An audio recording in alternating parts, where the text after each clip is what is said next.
বাতৰিলৈ স্বাগতম জনাইছো ষ্টুডিঅ'ত মই সৌৰভ। হাটচিঙিমাৰীত যাত্ৰীবাহী নাও দুৰ্ঘটনাগ্ৰস্ত। হাটচিঙিমাৰীত হাজিৰঘাট ঘাটৰ পৰা শতাধিক যাত্ৰীলৈ ৰাওনা হোৱা নাওখনে খহনীয়া প্ৰতিৰোধৰ বাবে নদীত স্থাপন কৰা বাঁহৰ খুঁটাত খুন্দা মাৰে। ফলত নাওখনৰ তলি ফুটি যোৱাৰ ফলত পানী সোমাবলৈ ধৰাত যাত্ৰীসকলৰ মাজত এক হাহাকাৰ পৰিস্থিতিৰ সৃষ্টি হয়। অৱশ্যে চালকে তৎপৰতাৰে নাওখন পাৰলৈ আনিবলৈ সক্ষম হ'ল, যাৰ ফলত ৰক্ষা পৰিল শতাধিক যাত্ৰী। পিছত নাওখন মেৰামতি কৰি গন্তব্যস্থানলৈ ৰাওনা।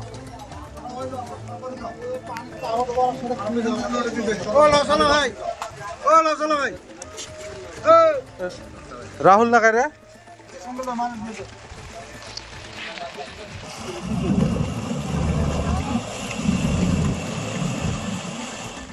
আজি ঘূৰি যোৱাৰ সময়ত লঞ্চ গৈ আছে, আমালোকে ক'লোঁ যে বান্ডাল আছে ছাইড দি দিয়ক, নহয় সি বান্ডালৰ ওপৰত দি দিলে। পিছত লঞ্চত বহুত ডাঙৰ এটা সুৰং ওলাওঁতে লঞ্চত বহুত পানী ওলি কিবাকৈ পাৰত ল'লে। আমালোকে কিবা কৰি জবেনটো বচালোঁ।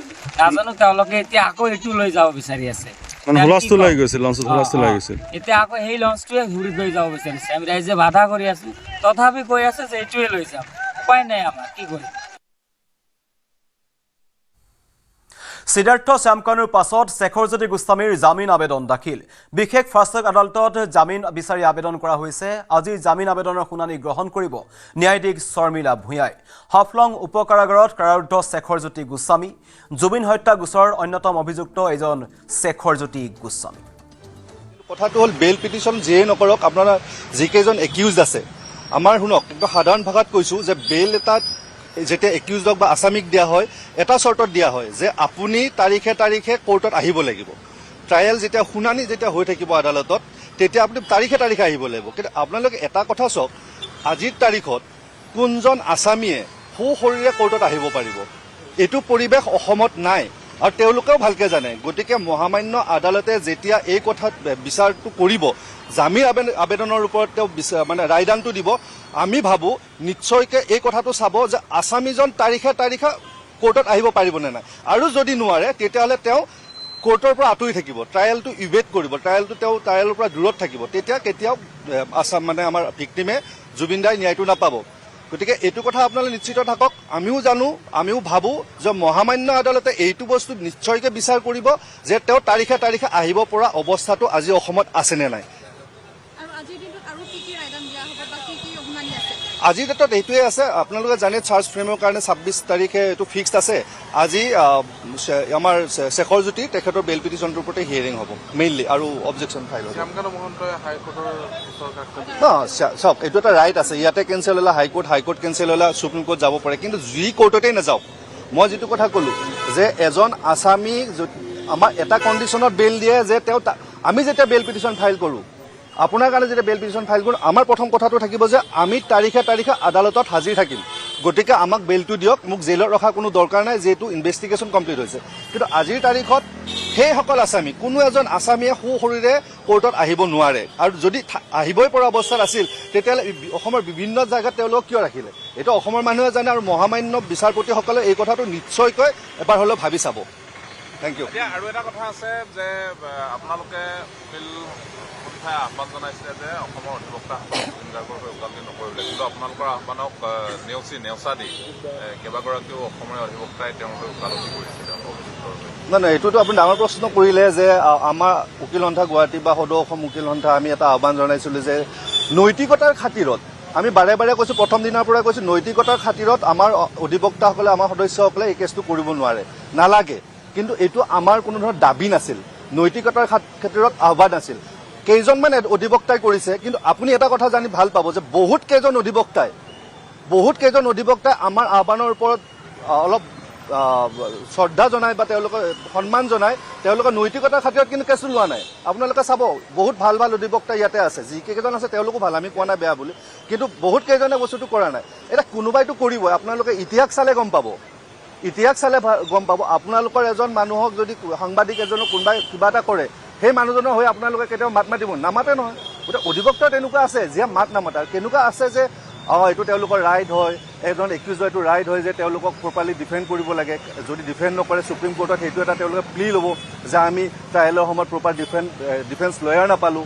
গতিকে সেইবিলাক কথাও আছে গতিকে কোনোবা যদি কৰিছে তেওঁলোকৰ বিবেকে কৰিছে সেই ক্ষেত্ৰত আমাৰ ক'বলগীয়া একো নাই থেংক ইউ সিদ্ধাৰ্থ শ্যামকানুৰ পাছত শেখৰজ্যোতি গোস্বামীৰ জামিন আবেদন দাখিল কৰিছে বিশেষ ফাষ্ট আদালতত আজি জামিন বিচাৰি তেখেতৰ যি আবেদন কৰা হৈছিল তাৰ আজি শুনানি গ্ৰহণ কৰা হ'ব ন্যায়াধীশ শৰ্মিলা ভূঞাই সেই আবেদনৰ শুনানি গ্ৰহণ কৰিব এটা অত্যন্ত গুৰুত্বপূৰ্ণ দিন বৰ্তমান হাফলং উপ কাৰাগাৰত কাৰাৰুদ্ধ হৈ আছে শেখৰজ্যোতি গোস্বামী জুবিন হত্যাৰ গোচৰত এজন অন্যতম অভিযুক্ত এজন শেখৰজ্যোতি গোস্বামী প্ৰথমতে শ্যামকানু মহন্ত তাৰপিছত সিদ্ধাৰ্থ শৰ্মা আৰু এতিয়া শেখৰজ্যোতি গোস্বামীয়ে বিচাৰিছে জামিন আৰু ইতিমধ্যে জামিন আবেদন দাখিল কৰিছিল আজি ফাষ্ট আদালতত ইয়াৰ শুনানি গ্ৰহণ কৰা হ'ব ইতিমধ্যে তাৰ পৰা আমাৰ সৈতে সংযুক্ত হৈছে আমাৰ সাংবাদিক দীপাংকৰ দাস দীপাংকৰ আজি এটা অত্যন্ত গুৰুত্বপূৰ্ণ দিন হ'ব কাৰণ আজি শেখৰজ্যোতি গোস্বামীৰ জামিন আবেদনৰ শুনানি গ্ৰহণ কৰিব ন্যায়াধীশে আপুনি তাত উপস্থিত আছে জনাব তাৰ পৰিস্থিতি একো শুনাই যে নহয় বিশেষ ফাষ্ট আদালতত আজি জামিন বিচাৰি যে আবেদন কৰিছিল শেখৰজ্যোতি গোস্বামীয়ে আজি জামিন আবেদনৰ শুনানি গ্ৰহণ কৰিব ন্যায়াধীশ শৰ্মিলা ভূঞাই এটা অত্যন্ত গুৰুত্বপূৰ্ণ দিন হিচাপে ৰখা হৈছে কাৰণ ইতিমধ্যেই শ্যামকানু মহন্ত আৰু সিদ্ধাৰ্থ শৰ্মাৰ জামিন আবেদন নাকচ কৰিছিল বিশেষ ফাষ্ট আদালতে আৰু কিন্তু আজি পুনৰ শুনানি গ্ৰহণ কৰিব তাত উপস্থিত আছে আমাৰ সাংবাদিক দীপাংকৰ দাস দীপাংকৰ আজি শেখৰজ্যোতি গোস্বামীৰ জামিন আবেদনৰ শুনানি গ্ৰহণ কৰিব আপুনি তাত উপস্থিত আছে তাৰ পৰিস্থিতি জনাব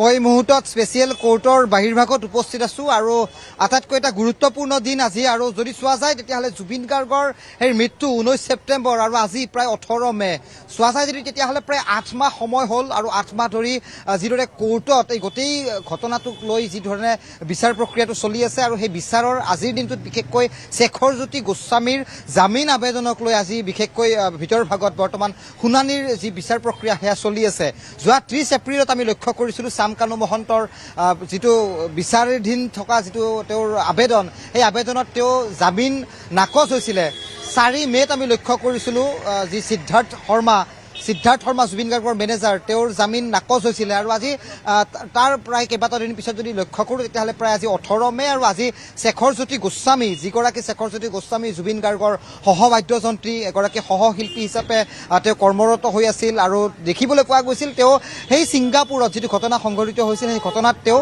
উপস্থিত আছিলে দেখিছিলোঁ জুবিন গাৰ্গে যেতিয়া সাগৰৰ মাজত মৃত্যু যন্ত্ৰণাৰে কক পকাইছিল তেনে মুহূৰ্তত কিন্তু শেখৰজ্যোতি গোস্বামীয়ে নিজে লাইফ জেকেট পিন্ধি সেই সাগৰৰ মাজত তেওঁ সাঁতুৰি আছিল জুবিন গাৰ্গক প্ৰৰোচনা কৰিছিল তেওঁক সাগৰৰ মাজলৈ লাইফ জেকেট বিহীনভাৱে তেওঁক মতাই আনিছিল তাৰ পিছৰ গোটেই ঘটনা দৰ্শকসকলে জ্ঞাত কিন্তু অতি গুৰুত্বপূৰ্ণ হ'ব গোটেই বিষয়টো কাৰণ চাৰ্জ হিয়াৰিং যিটো চাৰ্জ ফ্ৰেম কৰা হয় প্ৰতিজন অভিযুক্তৰ বিৰুদ্ধে সেই চাৰ্জ হিয়াৰিংসমূহ কৰা হৈছে চাৰ্জ ফ্ৰেমৰ কৰা হোৱাৰ পিছত কিন্তু কোনো এগৰাকী অভিযুক্তক কিন্তু সৌৰিৰে কিন্তু এই মুহূৰ্তলৈকে আদালতত হাজিৰ কৰোৱা হোৱা নাই সেই গতিকে আজিৰ যে জামিন প্ৰক্ৰিয়াটো নাকচ হ'ব বা জামিনৰ আবেদন যে নাকচ হ'ব সেয়া প্ৰায় নিশ্চিত কাৰণ শেখৰজ্যোতি গোস্বামীৰ বিৰুদ্ধেও প্ৰায় 105, 103 নিচিনা ছেকশ্যন BNS সংযুক্ত কৰা হৈছিলে গতিকে আটাইকেইগৰাকী অভিযুক্তই যিদৰে আমি দেখিছিলোঁ অমৃতপ্ৰভা মহন্তয়ো আনকি জামিন আবেদন দাখিল কৰিছিলে তেওঁৰ অধিবক্তাই সেই জামিনো নাকচ হৈছিলে গতিকে আজি শেখৰজ্যোতি গোস্বামীৰো যে জামিন আবেদন নাকচ হ'ব সেয়া প্ৰায় এটা অনুমান কৰা হৈছে আৰু জ্যেষ্ঠ অধিবক্তা আমি কিছুমান পূৰ্বে আমি সেই ভাষ্য শুনাইছিলোঁ অধিবক্তা যিগৰাকী গুৱাহাটী উকিল সন্থাৰ সাধাৰণ সম্পাদক তেওঁ স্পষ্টভাৱে জনাইছিল যে জামিন আবেদনৰ ক্ষেত্ৰক লৈ বহুখিনি কিন্তু চৰকাৰী পক্ষই হওক বা তেওঁলোকৰ ব্যক্তিগত উকিলেই হওক এটা যুক্তিতৰ্ক হ'ব আৰু অৱশেষত জামিন আবেদন নাকচ হোৱাৰ পূৰ্ণ সম্ভাৱনা আছে কাৰণ ইয়াৰ পূৰ্বে 30 এপ্ৰিলত যিহেতু শ্যামকানু মহন্ত 4 তাৰিখে সিদ্ধাৰ্থ শৰ্মাৰ জামিন আবেদন নাকচ হৈছে আৰু তাৰপিছত শ্যামকানু মহন্তই যিহেতু উচ্চ ন্যায়ালয়ৰ দ্বাৰস্থ হৈছে তাত তেওঁ জামিন আবেদন দাখিল কৰিছে গতিকে পৰৱৰ্তী সময়ত নিশ্চয় লক্ষণীয় হ'ব কিন্তু শেখৰজ্যোতি গোস্বামীয়ে জুবিন গাৰ্গৰ সাধাৰণ মাইক্ৰফোন এটা যিটোৰ দাম আছিলে প্ৰায় 3-4 লাখ টকা যিটো মাইক্ৰফোনৰ তেওঁ বিল দেখুৱাইছিল